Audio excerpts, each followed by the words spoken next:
بسم اللہ الرحمن الرحیم۔ انجینئر مبشر محمود شاہ آپ کے ساتھ حاضر ہے۔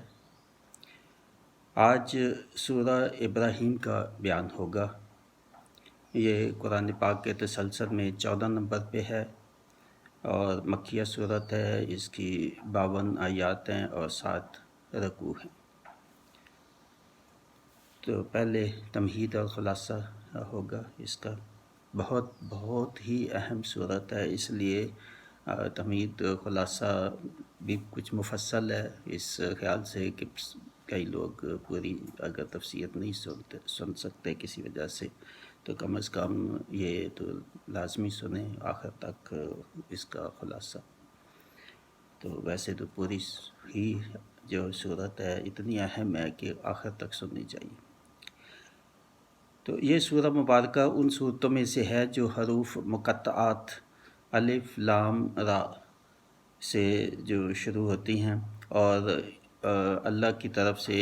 ان میں قرآن پاک کا شروع سے ہی بیان اللہ تعالیٰ فرماتا ہے کہ یہ اس نے اپنے نبیوں پر، یہ جو قرآن پاک یا نبی محمد صلی اللہ علیہ وسلم پر جو نازل کیا، تو اس کی وہ خود ہی اللہ تعالیٰ تصدیق فرماتا ہے کہ کافروں کو، جو کفار مکہ تھے، وہ شک کرتے تھے کہ نہیں یہ کسی سے لکھوا لیتے ہیں، یا ان کا خود گڑھی ہوئی آیات ہیں، نعوذ باللہ۔ تو اللہ تعالیٰ جو ہے وہ اس کی تصدیق ہوتی یہ فرما رہا ہے۔ ان صورتوں میں 6 صورتیں ہیں یہ، اور بھی ہیں بہت، مگر یہ تسلسل میں الف لام را سے یا الف میم را سے شروع ہوتی ہیں۔ اور یہ لوگوں کے لیے ہدایت، یعنی قرآن پاک ہدایت اور نصیحت ہے، اور جیسا اس صورت میں فرمایا کہ یہ لوگوں کو اندھیریوں اور گمراہیوں سے نکال کر اجالا اور نور ہدایت میں لے آئے گا۔ یہ قرآن پاک کی جو ہے وہ اس کو پڑھنا، سننا اور عمل کرنا، اصل تو بات کی چیز، جو اصل چیز ہے وہ تو عمل ہی ہے، اس پہ اللہ تعالیٰ کے یہ احکام ہیں۔ تو یہ اس لیے نازل کیا گیا کہ یہ اندھیریوں سے اور گمراہیوں سے لوگوں کو نکال کے تو نور ہدایت کی طرف لے آئے۔ تو سورہ کا نام اس کی آیت 35 سے لیا گیا ہے، جہاں حضرت ابراہیم کا ذکر آیا ہے۔ کفار کو شدید عذاب کی تنبیہ دی جا رہی ہے کہ اگر انہوں نے نبی پاک صلی اللہ علیہ وسلم کی رسالت اور قرآن مجید کو تسلیم نہ کیا تو یہ کتاب جو ہے وہ، اور یہ کہ یہ کتاب اللہ ہی کی طرف سے نازل ہوئی ہے۔ اور سورہ کا شان نزول جو ہے وہ مکی دور کے آخری سالوں میں بیان کیا جاتا ہے، جب کفار کا ایمان لانے والوں پر ظلم تشدد بہت زیادہ ہو گیا تھا، اور وہ نبی صلی اللہ علیہ وآلہ وسلم اور ایمان لانے والوں کو مکہ مکرمہ سے نکالنے کی دھمکیاں دے رہے تھے، اور کہہ رہے تھے کہ یا تو واپس دین ہمارے پہ آ جاؤ، تو یا پھر نکالنے کی جو ہے وہ سازشیں کر رہے تھے۔ تو اللہ کفار اور سب انسانوں سے فرما رہا ہے کہ جنہوں نے آخرت کی زندگی کو بھول کر صرف دنیا ہی کی زندگی کو پسند کر لیا، اور اللہ کی حدود کو ماننے کے لیے وہ تیار نہیں، اور وہ جو بھی کسی طرح دوسروں کو اللہ کی راہ سے روکتے ہیں، وہ کھلی گمراہی میں ہے۔ اور سخت عذاب کو بہت شدید الفاظ میں اللہ تعالیٰ نے یہاں کہا کہ وہ لوگ جو صرف دنیا کی خواہشات میں پھنس گئے ہیں، لگے ہوئے ہیں، تو ان کو آخرت کا خیال نہیں آتا، اللہ کی حدود کا خیال نہیں آتا، جب بھی وہ کرتے ہیں اس سے ایکسیڈ کرتے ہیں۔ تو اس طرح دوسری پچھلی قوموں کی تباہی کا ذکر کر کے تو یاد دہانی کرائی کہ ان سے نصیحت لو۔ حضرت موسیٰ علیہ السلام اور فرعون جو ہے ان کا ذکر کیا کہ فرعون کی جو سرکشی تھی اور اس کا تکبر جو تھا، اور نافرمانیاں جو ہے اللہ تعالیٰ کی، اور موسیٰ علیہ السلام کی جو دعوت تھی اس کو ٹھکرایا اور ان کو انکار کیا ان کی نبوت کا، تو اس وجہ سے فرعون کی بربادی تباہی ہوئی۔ اس کے بعد جو ہے دوسری قوموں کا بھی ذکر ہے، نوح علیہ السلام کی قوم کا، اور قوم عاد، قوم سمود کا ذکر کیا گیا ہے، اور اور دیگر قومیں جو ہیں، شعیب علیہ السلام کی قوم جو ہے اس کا ذکر ہے، تو یہ سب قومیں ہلاک ہوئیں اللہ تعالیٰ کے احکام کی نافرمانیوں کی وجہ سے اور مختلف اخلاقی وجوہات کی وجہ سے، اور جو کئی کام تولنے کی وجہ سے، جھوٹ بولنے کی وجہ سے، لوگوں کو جو ہے نا لوٹ مار کھسوٹ کی وجہ سے، لوگوں کے حقوق سلب کرنے کی وجہ سے، تو اور شرک اور بت پرستی اور اللہ تعالیٰ کے دیگر باقی جو بھی احکام تھے، رسولوں کا انکار کیا، آخرت کا انکار کیا، یہ وجوہات تھیں ان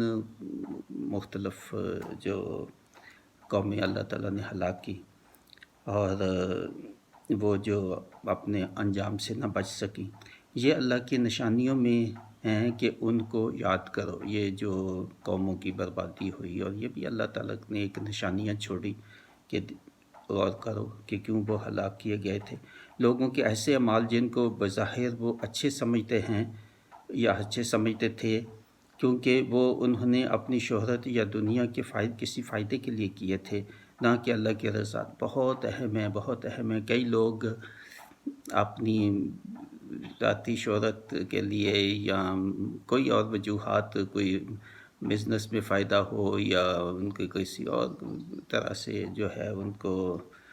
دنیاوی جو ہے کوئی مقصد ہو، نہ کہ اللہ تعالیٰ کی رضا اور اللہ تعالیٰ کو خوش کرنا اور اللہ تعالیٰ کے حکام کی پابندی کرنا، نیت یہ نہ ہو، تو اللہ تعالیٰ کہتے ہیں کہ ایسے اعمال بظاہر ان کو بہت اچھے بھی لگتے ہوں، یا شیطان ان کو ایسے اعمال اچھے دکھاتا ہے کہ تو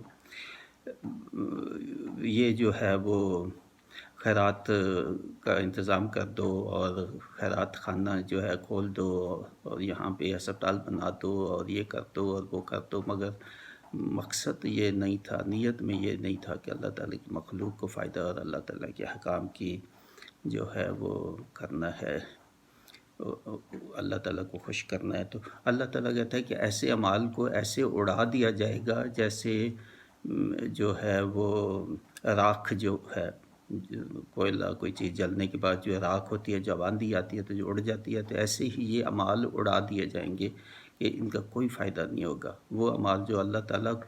کی خوشنودی کے لیے، اور نیت یہ نہ ہو کہ اللہ تعالیٰ کے احکام کی پابندی کرنی ہے، لوگوں کی بہتری جیسے اللہ تعالیٰ نے کہا ہے وہ ہو، تو ایسے اعمال کا کوئی فائدہ نہیں۔ فرمایا کہ صرف اللہ پر ہی بھروسہ اور توکل کرو۔ بھروسہ اور توکل کی اہمیت اس میں بہت زیادہ اجاگر کی گئی ہے۔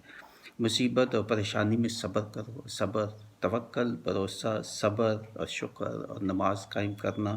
تکبر نہ کرنا، یہ خلاصہ سمجھ لیں یہ اس پوری صورت کا جو ہے وہ۔ تو اللہ کے نام پر خرچ کرنے کو حکم فرمایا، اور دیگر نیک کام جن سے اچھا اسلامی معاشرہ قائم ہو، ان کا بیان اس میں ہے، کیونکہ 1.5 سال کے بعد ہجرت متوقع تھی، تو اللہ تعالیٰ جو ہے وہ گائیڈنس کر رہا تھا نبی پاک صلی اللہ علیہ وسلم کی، اور ٹریننگ بھی تھی ایک قسم کی، یہ کہ حکام ایسے نازل ہو رہے تھے جو معاشرتی ان کا پہلو ہو، اور سوشل، معاشرتی اور اکنامک زندگی اور نظام حکومت سے جن کا تعلق ہو آگے چلانے کا، تو وہ اس قسم کے احکام جو ہے نازل شروع ہو چکے تھے۔ تو دوسرا یہ فرمایا کہ پاکیزگی اختیار کرو، برے کاموں سے بچنے کی تلقین فرمائی، اور اگر کوئی نافرمانی یا گناہ ہو جائے تو اللہ سے معافی مانگو، اور مگر اللہ تو بہت معاف کرنے والا ہے، اگر کوئی معافی مانگنا چاہتا ہے اور واپس اپنے اللہ تعالیٰ کے جو بتائے ہوئے راستے پہ وہ آ جائے تو اللہ معاف کرتا ہے،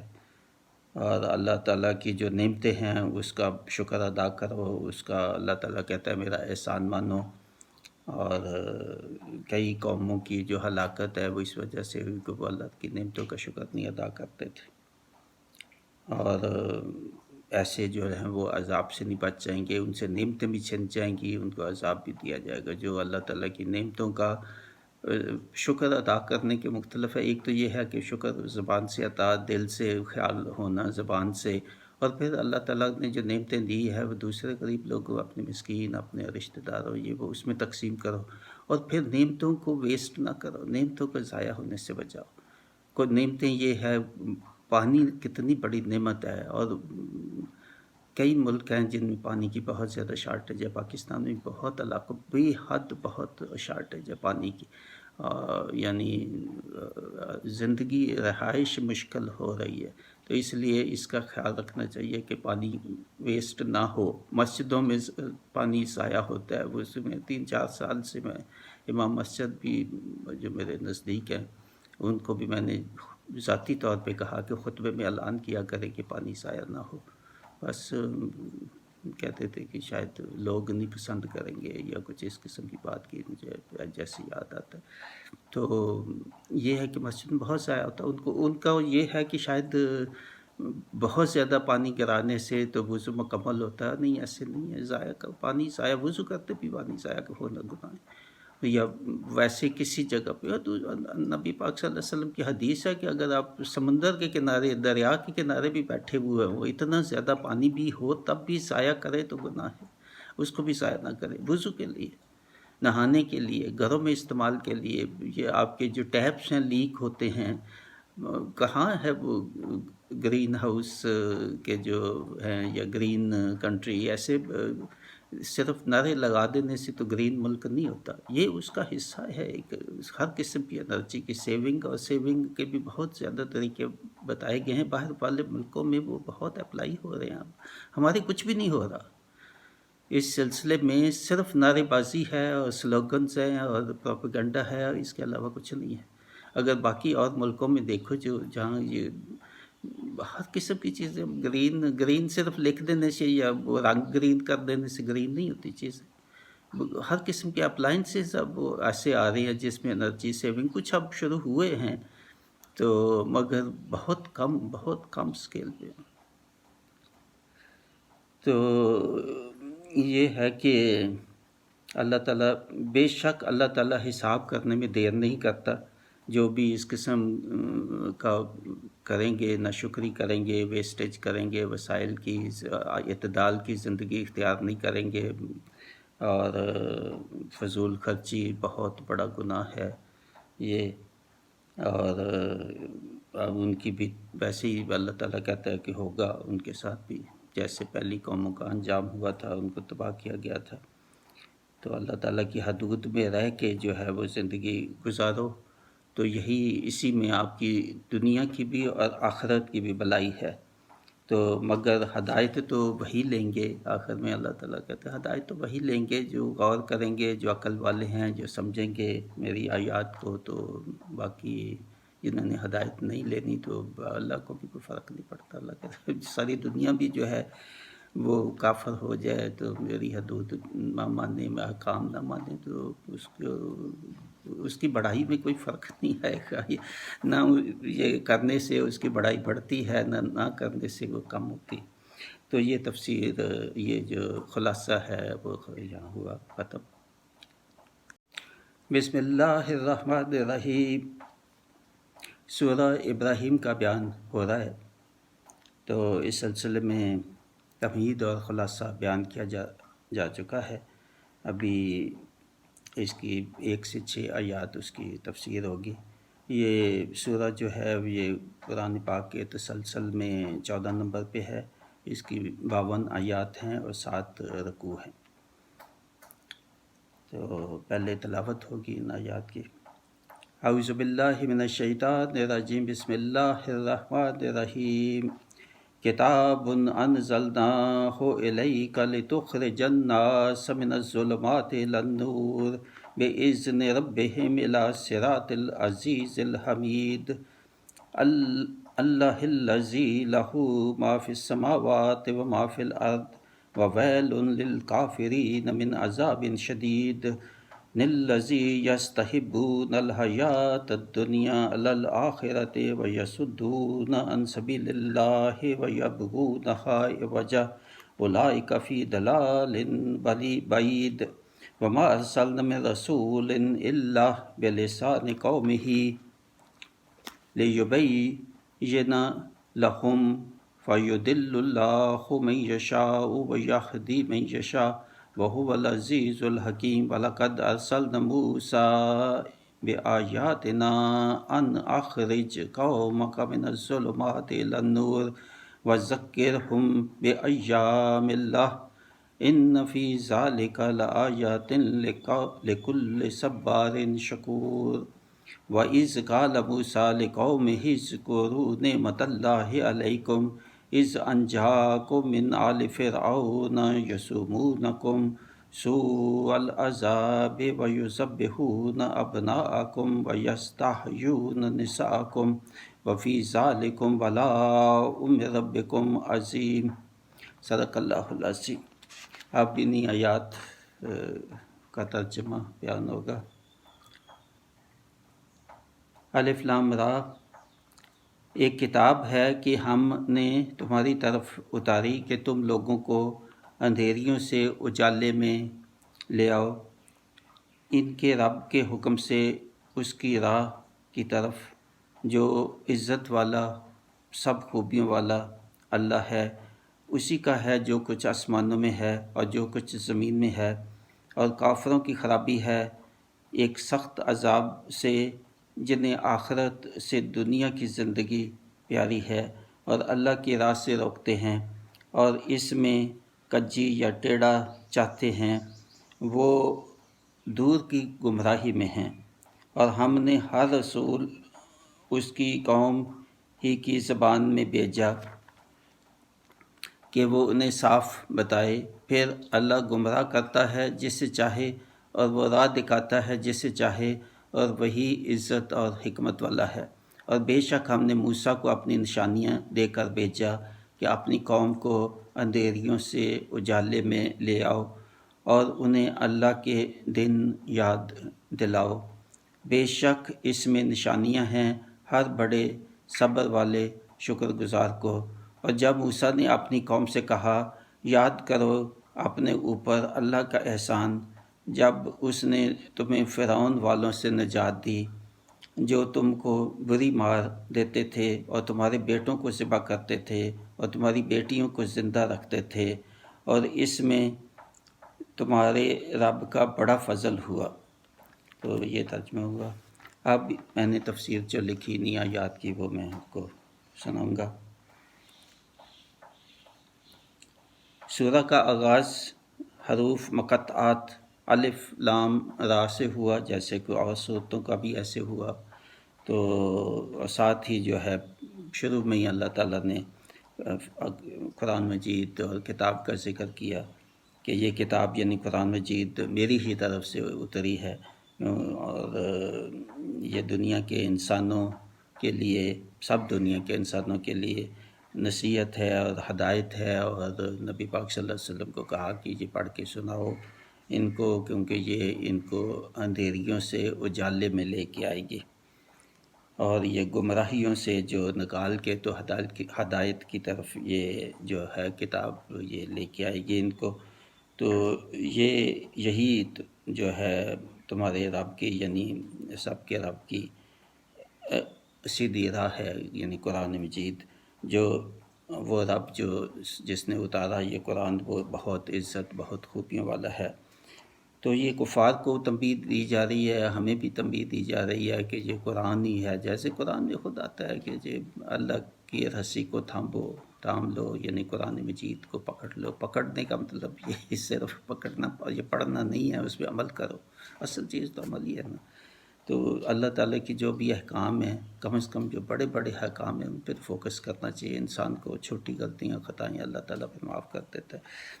تو اللہ تعالیٰ کہتا ہے دھیان کرو، غور کرو، سوچو ان پیغاموں پہ جو میں بھیج رہا ہوں، تمام آسمانوں اور زمین اور اس کے جو کچھ بیچ میں ہے، میں ہی پیدا کرنے والا ہوں، میں ہی مالک ہوں، میں ہی سب نظاموں کو چلانے والا ہوں۔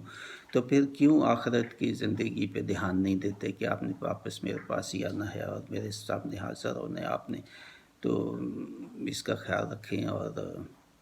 اپنی زندگی کوئی مقصد اگر بنا لیا جنہوں نے کہ یہ بس یہی ہے، آپ عیش و عشرت کر لو، زندگی جیسے چاہو اس کو گزار دو، تو یہ نہیں ایسے چلے گا۔ زندگی جو ہے اس کو اپنی خواہشات جو ہے اس کو اللہ تعالیٰ کی حدود کے اندر رکھ کے ہی آپ زندگی گزاریں۔ تو بلکہ جو ایمان لانا چاہتے ہیں ان کو بھی جو ہے وہ یہ احکام ہیں کہ آپ اللہ تعالیٰ کی حدود جو ہیں ان کا خیال رکھو، اس میں اس کے اندر اپنی زندگی گزارو. تو یہ بہت بڑی خرابی ہے اور گمراہی ہے یہ ان لوگوں کے لیے کہ جو حدود کا خیال نہیں رکھتے اور حدود سے باہر جو ہے وہ زندگی اپنی گزارنا چاہتے ہیں. جیسا کہ پہلے رسولوں پر بھی کتابیں نازل فرمائی تھی، تو اللہ تعالیٰ نے کہا کہ انہی کی زبانوں میں، انہی کی زبان بولنے والے رسول بھی اور کتاب بھی جو ہے انہی کی زبانوں میں کی تھی. تو آپ کفار مکہ کو کیا اچنبھا ہوا کہ یہ رسول انہی میں سے ہے اور زبان بھی انہی کی، اس لیے کہ ان کے لیے آسانی ہو، انہی کی زبان اور انہی کی زبان بولنے والا رسول، تو ان کے لیے آسانی ہو. اگر کوئی اور ہوتا تو پھر کہتے جی ہمیں تو زبان ہی نہیں سمجھ آتی اس کی کیا بولتا ہے اور کیا کتاب میں کیا لکھے. تو تاکہ عذر ان کے پاس کوئی نہ ہو کہ جی او ہو یہ تو ہم سمجھ نہیں سکتے تھے. تو پھر فرمایا کہ قرآن جو ہے وہ جو ہدایت نہ لینا چاہے تو اللہ پھر ٹھیک ہے نہ لو. اللہ تعالیٰ نے تو بس سمجھا دیا کہ یہ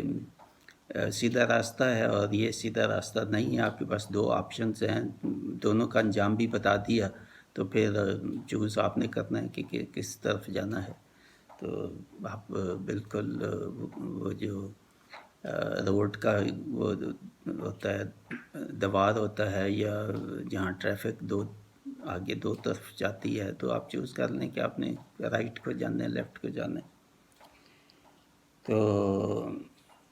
اللہ تو بہت عزت اور حکمت والا ہے، تو اسے کوئی فرق نہیں پڑتا، ساری دنیا بھی سب کے لوگ بھی کافر ہو جائیں اور مشرک ہو جائیں تو اس کی عزت اس کی بڑائی میں کچھ فرق نہیں آتا اس سے.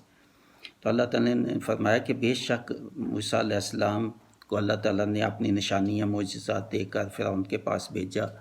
اور کہ اس کو کہو کہ وہ ہدایت قبول کرے اور یہ جو اپنی قوم جو ہے اس کو اندھیریوں سے یعنی اندھیریوں سے نکال کے تو نور کی طرف جو ہے وہ لانے کے لیے یہ پیغام دیا موسیٰ علیہ السلام نے. اور قوم کو اللہ کے دن اور اس کی نشانیاں یاد دلاؤ، یہ موسیٰ علیہ السلام کو بھی کہا اور ہمیں بھی کہ ذکر بے ایام اللہ، تذکیر بے ایام اللہ، اللہ کے جو خاص جو دن ہیں، اللہ کی جو نعمتیں ہیں، یہ پوری کائنات جو اللہ تعالیٰ نے بنائی اور انسان کے فائدے اور فائدے انسان لیتا ہے ان سے، تو ان کو یاد کرو. چاند، سورج، ستارے، دن اور رات اور پھل اور ہر کس قسم کے پھل اور کھانے کی چیزیں، مویشی، کشتیوں، جہازوں، ہوائی جہازوں اور سفری سہولتیں اور باقی اللہ تعالیٰ کہتے ہیں آپ گن ہی نہیں سکتے. مگر گن نہ سکتے ہیں مطلب یہ نہیں کہ ہم گنے ہی نہیں ہیں، جہاں تک بھی گن سکتے ہیں وہاں تک تو گنے، تو اس کے بعد پھر یہ کہیں کہ یا اللہ ہم تو گن نہیں سکتے. مگر شروع میں کہتے ہیں اللہ تعالیٰ خود ہی کہتا ہے کہ آپ گن نہیں سکتے تو پھر گننے کیوں بیٹھ جائیں. نہیں، یہ بالکل بات غلط ہے.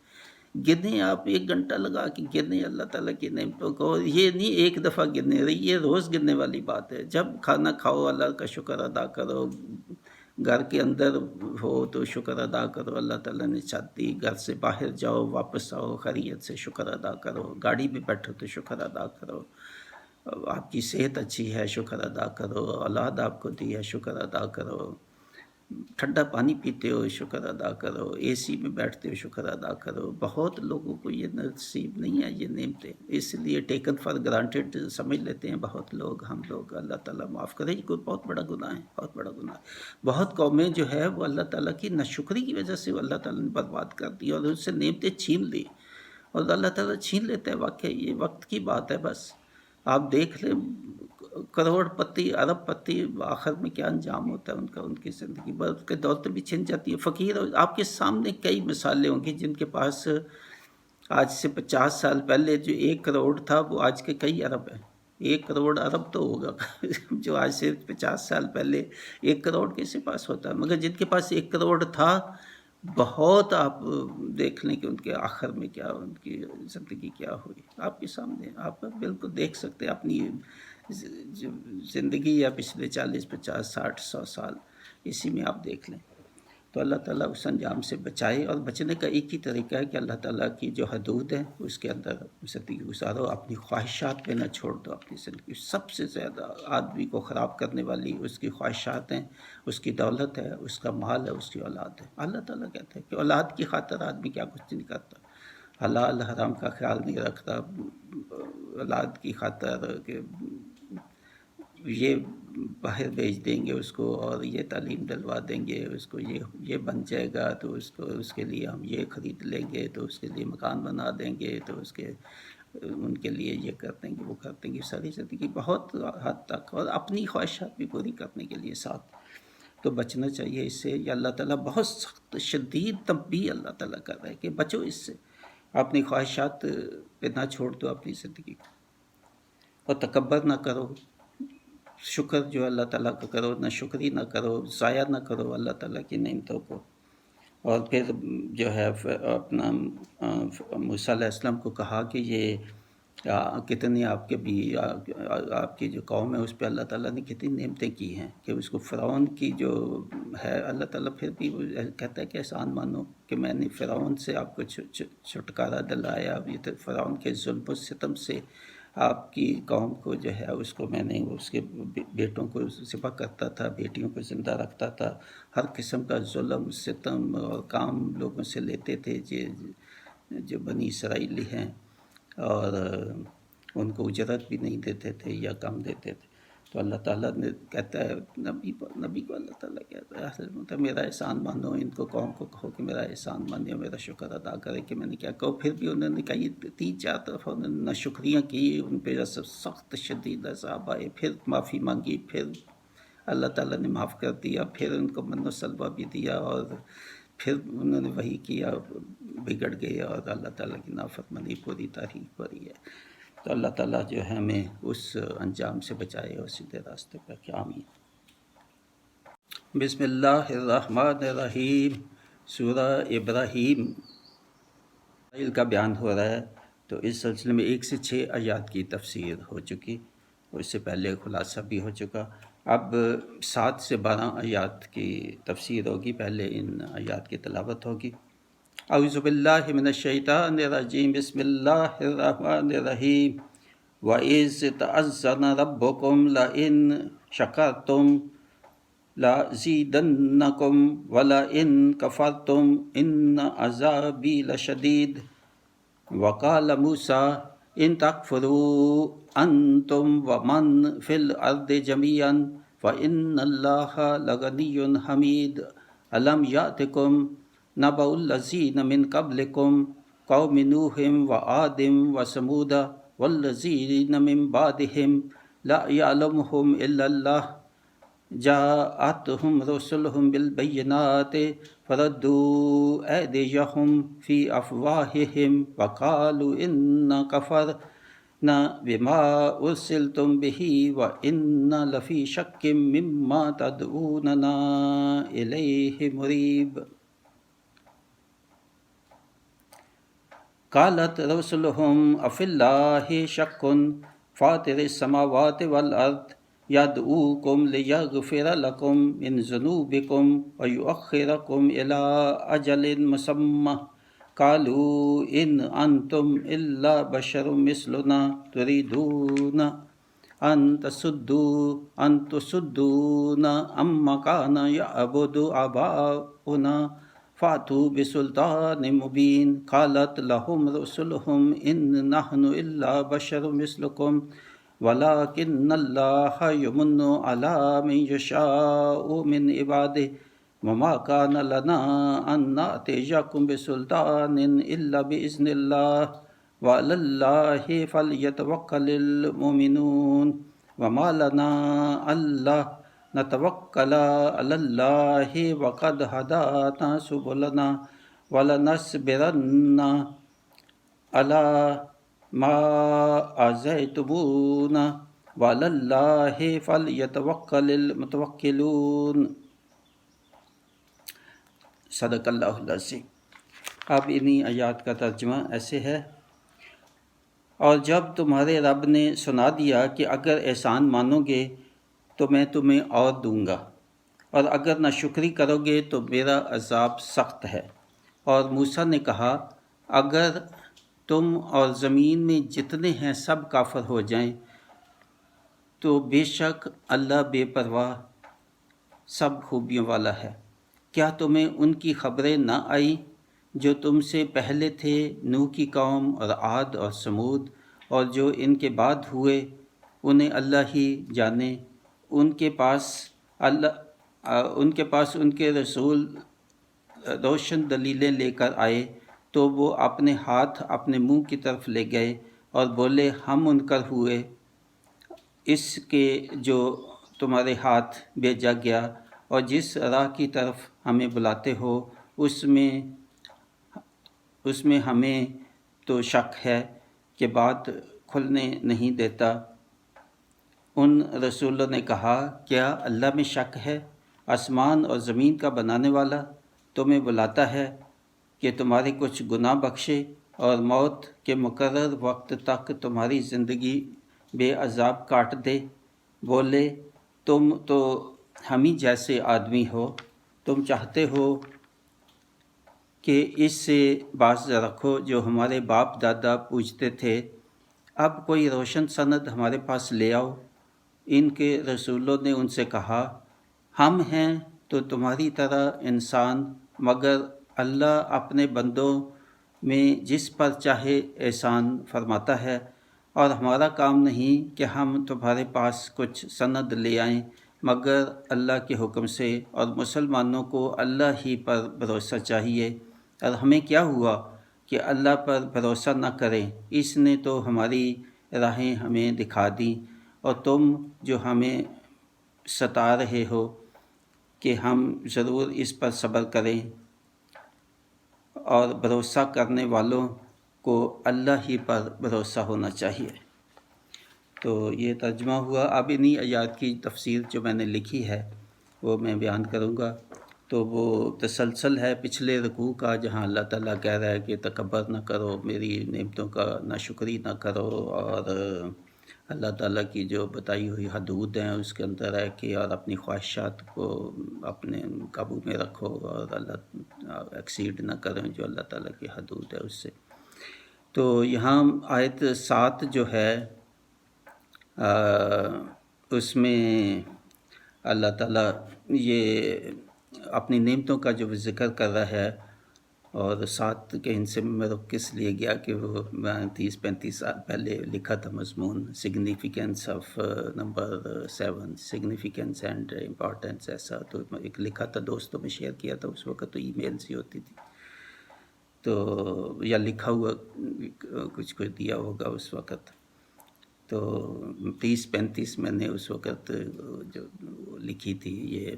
باتیں کہ جس میں 7 کا جو ہے وہ ذکر ہے، 7 کا جو عدد ہے، اور بہرحال وہ شروع تو میری اپنی زندگی سے ہوا تھا ان دنوں کے 7 سے کیا تعلق ہے، اور وہ بڑی لمبی بات ہے، بعد میں کسی وقت تو اس پہ بھی اپلوڈ کروں گا انشاءاللہ۔ تو اللہ تعالیٰ نے فرمایا کہ احسان مانو میرا، دل سے شکر ادا کرو، اور بہت ہی اہم آیات ہے یہ 7 نمبر جو آیت ہے، اور فرمایا کہ اگر احسان مانو گے تو میں تمہیں مزید دوں گا، نعمتیں دوں گا، اور اگر ناشکری کرو گے تو پھر میرا عذاب بہت سخت ہے۔ اور پھر کہا کہ یہ پچھلی قوموں کو دیکھ لو کہ انہوں نے ناشکری جنہوں نے کی تو ان کے ساتھ کیا ہوا۔ اور موسیٰ علیہ السلام نے قوم کے لوگوں سے کہا کہ اگر تم اور زمین میں جتنے ہیں سب کافر ہو جائیں اور ناشکری کریں تو اللہ کو کوئی فرق نہیں پڑتا، اس کی عزت اور بڑائی، اور وہ تو بے نیاز ہے، بے پرواہ ہے، اور بے شک اللہ ان سب سے بے پرواہ ہے، سب خوبیوں والا۔ کیا تم نے پچھلی قوموں کی ہلاکت، اور پھر توجہ جیسے میں نے کہا کہ ان کو دیکھو جنہوں نے ناشکری، کون سی قومیں تھیں جن کو ہلاک کیا گیا؟ نوح علیہ السلام کی قوم کا ذکر، عاد قوم، سمود قوم، اور جو ان کے بعد اور کئی قومیں آئیں، اللہ تعالیٰ نے کہا کہ تم ان کو پتہ ہی نہیں، مجھے پتہ کتنی قومیں آئیں جن کو میں نے ہلاک کیا، اور انہی بنیادوں پہ کسی نے دھوکہ دہی کی، کسی نے کم تولتے تھے، انصاف نہیں کرتے تھے، فساد کرتے تھے، ظلم کرتے تھے، اپنے لوگوں پہ حقوق نہیں دوسروں کو دیتے تھے، اور قتل کرتے تھے انبیاء کو جھٹلاتے تھے، آخرت کو جھٹلاتے تھے، اور یہ ساری اور ایسی وجوہات۔ تو قوموں کے لوگوں نے رسولوں اور ان کی کتابوں کا انکار کیا اور اللہ کی بتائی ہوئی راہ پر چلنے سے انکار کیا۔ ان واقعات کو تم تو نہیں جانتے، بہت قوموں کو کیسے ہلاک ہوئے، اور چند جن کا میں نے بتا دیا اب تو ان کا یہ آپ کو علم ہے، تو انہی سے سبق نصیحت لو۔ اور بیان فرماتا ہے کہ کہیں یہ عبرت حاصل کریں۔ اور انکار کرنے والوں نے کہا کہ ہم تو شک میں ہیں، یعنی جنرلی بات سب امتی جو تھے رسولوں کے، سب نے تقریباً ایسے ہی کہا کہ ہمیں تو شک ہے کہ تو نبی ہے کہ نہیں تو رسول ہے، اور ہمیں تو شک ہے کہ یہ جو تو بھی کتاب پڑھ رہا ہے ہمارے یہ اللہ تعالیٰ کی طرف سے ہی ہے۔ تو اللہ تعالیٰ کے رسول یہی جواب دیتے تھے کہ ٹھیک ہے، میں تو بتانے والا ہی ہوں، میرے پاس تو جو اللہ تعالیٰ نے بھیجا ہے مجھے تو میں تو وہی آپ کو بتاؤں گا۔ تو وہ پھر مجھ سے مانگتے تھے نشانیاں، تو انہوں نے کہا جی میں خود تو معجزہ تو کوئی دے نہیں سکتا، جب کوئی آئے گا مجھ سے نشانی معجزہ تو پھر میں وہ بھی بتا دوں گا۔ تو وہ اللہ تعالیٰ جو ہے وہ تمہیں راہ ہدایت کی طرف بلاتا ہے، یہی وہ کہتے تھے۔ اللہ تعالیٰ نے کہا کہ یہ جو میرے رسول آئے وہ تو راہ ہدایت دیتے تھے، تو اگر تم ان پہ آ جاؤ تو اللہ تعالیٰ تمہارے کچھ گناہ معاف کر دے گا، اور تمہیں موت سے آنے والے عذاب سے بچا لے گا، اور قوم یا دنیا کے عذاب سے بھی اور آخرت کے عذاب سے بھی بچا لے گا۔ قوم کے لوگ بولے کہ ہم تمہیں کیسے رسول تسلیم کریں کہ تم تو ہم جیسے ہی آدمی ہو۔ یہ جنرلی سب قوموں نے رسولوں کو ایسے ہی کہا، نبی پاک صلی اللہ علیہ وسلم کو بھی یہی کفار مکہ وہ بھی ایسے ہی کہتے تھے کہ ہم جیسے آدمی ہو، چلتے پھرتے کھاتے پیتے بازاروں میں، اور کیا فرق ہے کوئی۔ تو اگر رسول کو آنا ہی تھا کسی آدمی کو، پہلے تو یہ ہے کہ کسی فرشتے کو بھیجنا چاہیے تھا کہ ہم سے فرق مختلف ہوتا، اور اگر آدمی ہوتا تو ہمارے کسی ستار پہ نبوت آتی، وہ رسول ہوتا۔ تو اگر تم سچے ہو تو پھر کوئی روشن سند لے کے آؤ، کوئی معجزہ لے کے آؤ ہمارے پاس۔ تو رسولوں نے جواب دیا کہ ہم ہیں تمہاری طرح کے انسان، مگر ہم پر اللہ تعالیٰ نے احسان کیا اور ہمیں اللہ نے چن کر رسول بنایا، اور ہمیں اس کی طرف سے ہی وحی ہوتی ہے، اور تمہیں جو سناتے ہیں وہ اللہ کی طرف سے ہے۔ اللہ بندوں میں جسے چاہے یہ احسان فرمائے، اور یہ تمہاری خواہش پہ نہیں کہ رسول کس کو بنانا ہے، یہ تو اللہ تعالیٰ کی مرضی ہے، وہ کس کو بخشے، یہ کس پہ یہ احسان کرے۔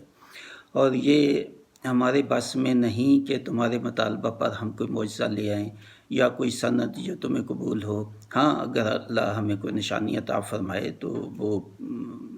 دے سکتا ہے، تو وہ اس پر قادر ہے۔ تو ایمان والوں کو تو اللہ پر ہی بھروسہ ہونا چاہیے، اور ہمیں ایسا ہی کیا ہوا کہ ہم اللہ پر بھروسہ نہیں لاتے۔ جو نیک ایمان والے تھے اور ان کو بھی کہتے تھے کہ کیا ہوا تم لوگوں کو کہ اللہ تمہارا خالق ہے، وہ تمہیں رزق دیتا ہے، وہ تمہاری ہر قسم کی ضروریات پوری کرتا ہے، پھر بھی تم ان بتوں کے سامنے جا کے تو آسن مار کے بیٹھتے ہو، تو کیوں نہیں اللہ سے مدد پاتے، اسی پہ بھروسہ کرو، اسی سے رزق مانگو، اور اسی کا جو حکم ہے اسی کو مانو، اور اسی کی دعوت جو ہے نبی پاک صلی اللہ علیہ وسلم جو دے رہے ہیں اس کو قبول کرو۔ تو یہ بہت بڑا انکار کرنا جو ہے وہ ان کا وحی کا انکار اور نبوت کا انکار اور آخرت کا انکار، اللہ تعالیٰ کہتا ہے یہ بہت بڑا ظلم ہے جو یہ کر رہے ہیں، اور اللہ تعالیٰ جو ہے وہ ان کو لازمی سزا دے گا۔ اور یہ جو صبر والے ہیں، جو بھروسہ کرتے ہیں، صبر کر رہے ہیں، یہ جو ایمان والے جن پہ اتنی تکلیفیں اور ان کو مصیبتوں کا سامنا کرنا پڑ رہا ہے، تو اللہ لازمی ان کے صبر کا جو ہے وہ اچھا انجام دے گا۔ تو اللہ پر ہی بھروسہ کرنے والے اسی پر ہی بھروسہ کرتے ہیں۔ تو یہاں تفسیر جو ہے وہ ختم ہوئی آیات۔ بسم اللہ الرحمن الرحیم۔ سورہ ابراہیم کا بیان ہو رہا ہے، تو اس سلسلے میں 1 سے 12 آیات کی تفسیر ہو چکی، ابھی 13 سے 21 آیات کی تفسیر ہوگی۔ پہلے ان آیات کی تلاوت۔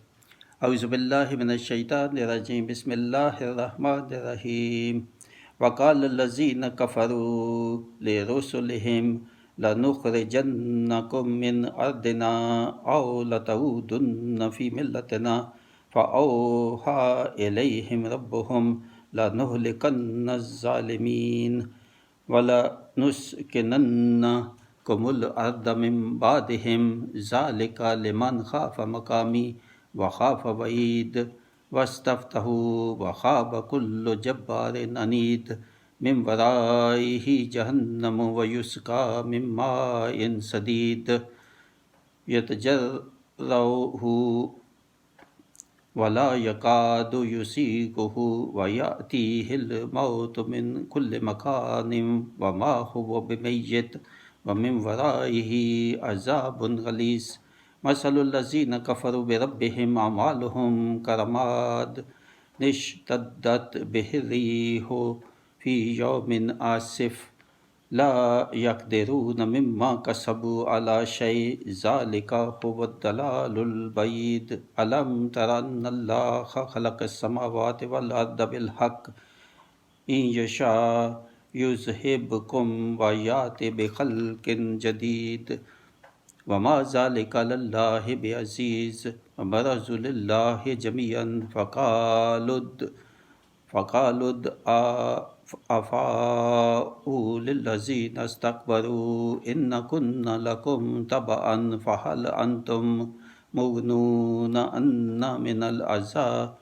عذاب الله من شيء قالوا لو هدانا الله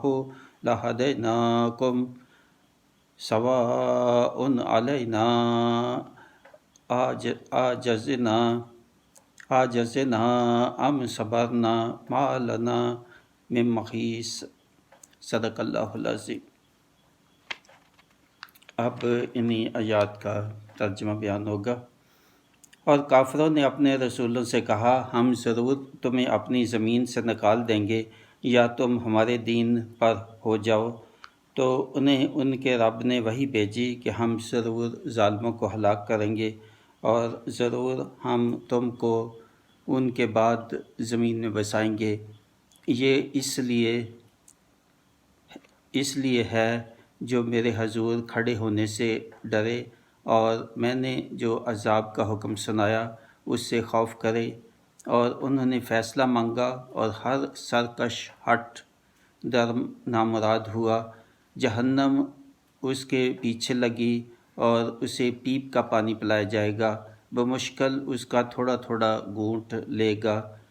اور گلے سے نیچے اتارنے کی امید نہ ہوگی، اور اسے ہر طرف سے موت آئے گی اور مرے گا نہیں، اور اسے پیچھے ایک گاڑا عذاب۔ اپنے رب سے منکروں کا حال ایسا ہے کہ ان کے کام ہیں جیسے راکھ کہ اس پر ہوا کا سخت جھونکا آیا اور آندھی کے دن میں ساری کمائی میں سے ہاتھ نہ لگا۔ یہی ہے دور کی گمراہی۔ کیا تو نے نہ دیکھا کہ اللہ نے آسمان اور زمین حق کے ساتھ بنائے، اگر چاہے تو تمہیں لے جائے اور ایک نئی مخلوق لے آئے، اور یہ اللہ پر کچھ دشوار نہیں، اور سب اللہ کے حضور علانیہ حاضر ہوں گے۔ تو جو کمزور تھے بڑائی والوں سے کہیں ہم تمہارے تابع تھے، کیا تم سے ہو سکتا ہے کہ اللہ کے عذاب سے کچھ ہم پر سے ٹال دو؟ کہیں گے اللہ ہمیں ہدایت کرتا تو ہم تمہیں کرتے۔ ہم پر ایک ساتھ ہے، چاہے بے قراری کریں یا صبر سے رہیں، ہمیں کہیں پناہ نہیں۔ تو یہ ترجمہ ہوا۔ اب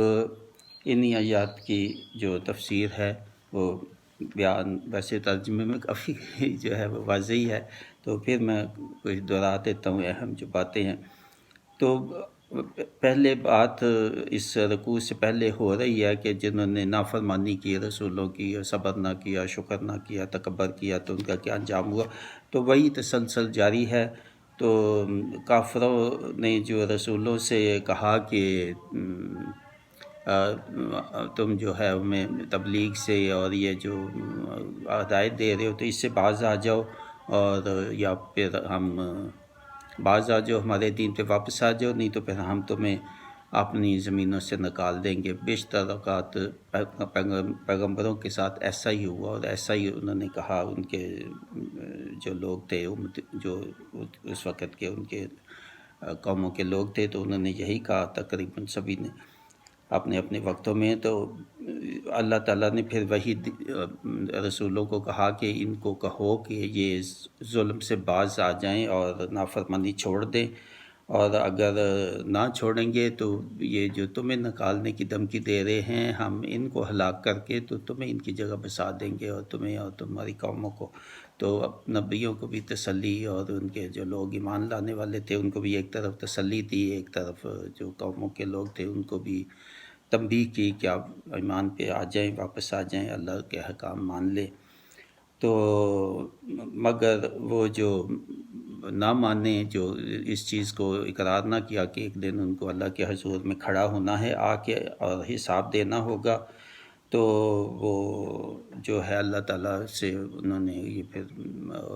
فیصلہ مانگا کہ اب جو ہے نا، اب فیصلہ تو یہی ہے کہ یا تو مان لو، اللہ تعالیٰ کا تو فیصلہ یہی ہے کہ مان لو جو میں کہہ رہا ہوں، نہیں تو پھر آپ کی تباہی آپ کا انتظار کر رہی ہے۔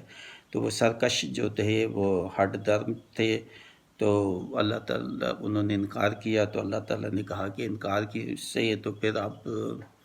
جہنم آپ کے پیچھے ہے، یعنی جہنم میں ہی آپ کا فیصلہ پھر ہوگا، اور ایسی جہنم کے جس میں نہ تجھے موت آئے گی، نہ تجھے زندگی اور اس دونوں کے درمیان کی کیفیت ہوگی، اور نہ تجھے پانی ہوگا پیپ جیسا تمہارے گلے سے نیچے نہیں وہ اترے گا، اور تمہیں ہر طرف سے مار پیٹ ہوگی، موت ہر طرف سے آئے گی، ایک موت نہیں، بار بار موت آئے گی، بار بار زندگی ہوگی۔ اور یہ فرمایا کہ اس کے بعد یہ صرف دنیا کا عذاب تو آئے گا ہی، تو بعد کا عذاب اس کے بھی کہیں سخت ہوگا، آخرت کا جو عذاب ہے۔ تو یہ ان کے جو دنیا کے انہوں نے سمجھا کہ انہوں نے کوئی اچھے کام کیے ہوں گے، یہ جن کی بات ہو رہی ہے، جنہوں نے انکار کیا اللہ تعالیٰ کی احکام کو ماننے کا، آخرت کا انکار، نبیوں کا انکار کیا، تو ان کے اعمال جو کوئی اچھے کیے بھی ہوں گے، اعمال کچھ انہوں نے خیرات کی ہوگی، کچھ صدقے کیے ہوں گے، کچھ نہ کچھ یہ سمجھتے ہیں کہ انہوں نے نیکی کے کام کیے، لوگوں کو کچھ فائدہ دیا، تو ان کے اعمال یہ جو ہیں پھر ایسے ہوں گے جیسے آندھی آئے اور راکھ جو بچی ہوئی ہو کہیں پڑی، راکھ کو اڑا دیتی آندھی، ان کے اعمال بھی ایسے اڑا دیے جائیں گے، یعنی ان اعمال کی کوئی حیثیت نہیں ہوگی کہ اللہ کا انکار، آخرت کا انکار، اللہ کے احکام کا انکار، اللہ تعالیٰ کی حدود کا انکار، رسولوں کو تسلیم کرنے کا انکار، تو پھر کیا اچھے کام ہے؟ اگر انہوں نے کوئی خیراتی کام کیے، تو کوئی ہسپتال بنا دیے، تو کوئی اور کام کیے ایسے، تو اللہ تعالیٰ کہتا ہے کہ جو کام اللہ کی رضا خوشی کے لیے نہ کیا، انہوں نے اپنی شہرت کے لیے کیا کہ جی ہمارا نام دنیا میں رہے گا، اور ہماری واہ واہ ہوگی، ہماری تعریفیں ہوں گی، ہماری بڑائی ہوگی، تو ٹھیک ہے، انہوں نے دنیا میں عزت کما لی اس کی وجہ سے، تو اب آخرت میں یہ کیوں حصہ مانگتے ہیں؟ پھر جو اللہ کے لیے کیا ہی نہیں، تو حصہ تو تبھی ہے جو کام اللہ تعالیٰ کی خوشنودی کے لیے کیا ہو، اور اللہ تعالیٰ کے نیت ہی ہو کہ اللہ تعالیٰ کے احکام کی پابندی کی ہے، تو اس میں تو ان کو ملے گا صلہ۔ تو جو انہوں نے اپنے لیے کیا، اپنی شہرت کے لیے کیا، اپنے کسی دنیاوی مقصد کے لیے کیا، جو بھی کیا، اگر سمجھتے اچھے کام ہے تو وہ اچھے اللہ کے نزدیک نہیں ہیں۔ تو یہ لوگ جو ایسا سمجھتے ہیں وہ بہت دور کی گمراہی میں ہیں کہ ہم نے تو نیکیاں کما لی دنیا میں، اب آخرت میں ہمارا اچھا ہی سلوک ہوگا ہمارے ساتھ۔ تو اللہ کہتا ہے کہ یہ آسمان اور زمین اور جو کچھ ان میں ہے، یہ میں نے بنایا حق کے لیے اور حق کے ساتھ بنایا ہے، اس میں سچائی ہوگی۔ سچائی وہ ہے جو قرآن میں بیان ہو رہی ہے، یا نبیوں کو جو بتایا تھا، جو وہی سے تو حق تو وہی تھا، تو اسی حق کو نہیں مانا انہوں نے، تو پھر ان کا انجام وہی ہوگا جو بتایا جا رہا ہے۔ تو اللہ کا تعالیٰ کہتے ہیں تو ایسی قومیں جو ایسی سوچ اور نافرمانی اور سرکشی پہ اتر آئیں اور مسلسل ہی اللہ تعالیٰ کے احکام کی خلاف ورزی کریں اور اللہ تعالیٰ کی حدود سے تجاوز کریں، تو اللہ تعالیٰ پھر ایسی قوموں کو ہلاک کر کے ان کی جگہ دوسری قوموں کو بسا دیتا ہے۔ یہ اللہ تعالیٰ کے لیے بڑا آسان ہے، تو ایسے ہوتا رہا ہے تو آئندہ بھی ایسے ہی ہوگا۔ کفار مکہ کو بھی بڑی سخت تنبیہ ہے کہ تم یہ نہ سوچنا کہ بڑے مال و دولت ہیں اور اللہ تعالیٰ نے تمہیں بڑے وسائل دیے ہیں تو اللہ تعالیٰ بڑا خوش ہے تم سے، تو تم تو آخرت میں بھی تمہارا اچھا ہی سلوک ہوگا اور دنیا میں بھی تم ہلاک نہیں کیے جاؤ گے. تو یہ ان کو بھی بڑی سخت تنبیہ ہے، اور ہم سب کو، ہر کسی کو تنبیہ ہے کہ جو بھی قومیں بعد میں بھی آنے والی وہ اللہ تعالیٰ کی حدود سے بہت زیادہ تجاوز کر دیں گی، بڑے گناہوں میں مسلسل ہی پڑی رہیں گی، تو ان کو بھی اجتماعی طور پہ، ذاتی طور پہ پھر بھی عذاب آئیں گے. تو جیسے اب آ رہے ہیں ہمارے پاس، پاکستان کی اگر مثال لیں اور پوری دنیا کی بھی مثال لیں، پیچھے 100 سال اگر دیکھ لیں، ساری دنیا میں کیا کیا عذاب آئے، کیا نہیں ہے. پاکستان میں بھی اگر 10-12 دیکھ لیں بڑے عذاب آپ کاؤنٹ کر سکتے ہیں. آخری یہ جو اب کرونا کا آیا ہوا ہے 1.5 سال سے، اس سے پہلے کبھی ڈینگی، کبھی زلزلہ، کبھی سیلاب، کبھی قحط، کبھی کچھ اور تو کبھی کچھ اور. تو اللہ تعالیٰ کہتا ہے پھر یہ چھوٹے عذاب آئیں گے، اس کے بعد پھر بڑا، پھر بڑا، پھر بڑا، تو پھر آخری انتظار کرو کہ کب پھر بہت بڑا عذاب آئے. مگر اس کا حل ایک ہی ہے، جو میں بہت 1.5 سال سے کہہ رہا ہوں، 2 ویڈیو بھی اپلوڈ کی ہے کہ اس کا ایک ہی حل ہے، اجتماعی طور پہ، ذاتی طور پہ توبہ. توبہ یہ نہیں بیٹھ کے دعائیں کرنا، توبہ یہ نہیں کسی مولوی کو بلا کے تو کہیں کہ جی دعا کر دو سارے لوگوں کو، نہیں. یہ توبہ کا مطلب یہ ہے کہ حکمران ہو، حکمرانوں سے جن کا بھی واسطہ ہے، جو بھی ہے، جو سربراہ ہیں یا ان کے مشیر ہیں، تو ان کے وزیر ہیں، تو جو اور حکومتی اداروں کے ہیں، سب مل کے توبہ کریں. اور پچھلی حکومتوں والے بھی جو ہے وہ توبہ کریں، اللہ تعالیٰ سے ہم نے غلطیاں کی اور اقرار کریں غلطی یہ کی، یہ غلط ہوا، یہ غلط ہوا، یہ غلط ہوا، یہ غلط ہوا، یا اللہ توبہ، یا اللہ معاف کرتے، آئندہ نہیں ہوگا، آئندہ نہیں. اگر آئندہ کی اصلاح اور کمٹمنٹ نہ ہو تو وہ توبہ نہیں قبول ہوگی. تو یہ کرنے کے لیے کوئی تیار نہیں. عوام بھی میں تو نہیں دیکھتا کہ عوام تیار ہے، تو مرنے کے لیے تیار ہے، وہ آسان لگتا ہے ان کو. مگر اپنی اصلاح کرنا، اپنی عیش و عشرت چھوڑنا، اپنے آرام چھوڑنا، اپنی اسراف چھوڑنا، اپنے تکبر چھوڑنا، اپنا غرور چھوڑنا، اپنے عہدے چھوڑنا، اپنے حکومتیں چھوڑنا، یہ بہت مشکل ہے. مگر توبہ کا راستہ تو پھر بہت مشکل ہو جاتا ہے نا ان کے لیے. پھر زندگی اپنی پوری تبدیل کرنی پڑتی، اس کے لیے تیار اللہ کے نیک بندے ہیں بہت کم. تو اللہ تعالیٰ کہتا ہے کہ یہ جو لوگ ہیں ان پہ شدید عذاب ہوگا. پھر جو کمزور لوگ ہوں گے وہاں پہ، جو تابع تھے اور سرداروں کے اور بڑے لوگوں کے، اور وہ کہیں گے ان کو، یہ اپنے سرداروں کو، کہ ہم تو تمہیں مانتے رہے، تمہارے جو تم کہتے تھے ہم کرتے رہے، تو تم ہمارا کچھ عذاب اب کم کروا دو، اللہ تعالیٰ سفارش کرو. تو ہمارا تو قصور کم تھا، تمہارا زیادہ تھا، تم جو کہتے تھے ہم کرتے تھے، ہم مجبور تھے. تو وہ کہیں گے کہ ہم تو خود جہاں پھنسے ہوئے ہیں عذاب میں ہیں، نہ تم ہمارے کام آ سکتے ہو، نہ ہم تمہارے کام آ سکتے. اب تو صبر ہی کرنا پڑے گا، تم بھی صبر کرو، ہم بھی صبر کریں گے. کوئی اس کا حل اب تو ہمارے پاس نہیں ہے. تو یہی ہے کہ اب صبر کرو بس. جو دنیا میں کیا تھا، جو کمایا تھا، تو اب اس کا ہمیں ملے گا، اس کا جو بدلہ ملے گا. تو یہاں تفسیر ختم ہوئی آیات. بسم اللہ الرحمن الرحیم. سورہ ابراہیم کا بیان ہو رہا ہے، تو اس سلسلے میں 1 سے 21 آیات کی تفسیر ہو چکی. ابھی 22 سے 27 آیات کی تفسیر ہوگی. پہلے انہی آیات کی تلاوت ہوگی. اعوذ باللہ من الشیطان الرجیم. بسم اللہ الرحمن الرحیم. وقال الشیطان لما قضی الامر ان اللہ وعدکم وعد الحق ووعدتکم فاخلفتکم وما کان لی علیکم من سلطان الا ان دعوتکم فاستجبتم لی فلا تلومونی ولوموا انفسکم ما انا بمصرخکم وما انتم بمصرخی انی کفرت بما اشرکتمون من قبل ان الظالمین لهم عذاب علیم. وادخل الذین آمنوا وعملوا الصالحات جنات تجری من تحتها الانہار خالدین فیہا باذن ربہم تحیتہم فیہا سلام.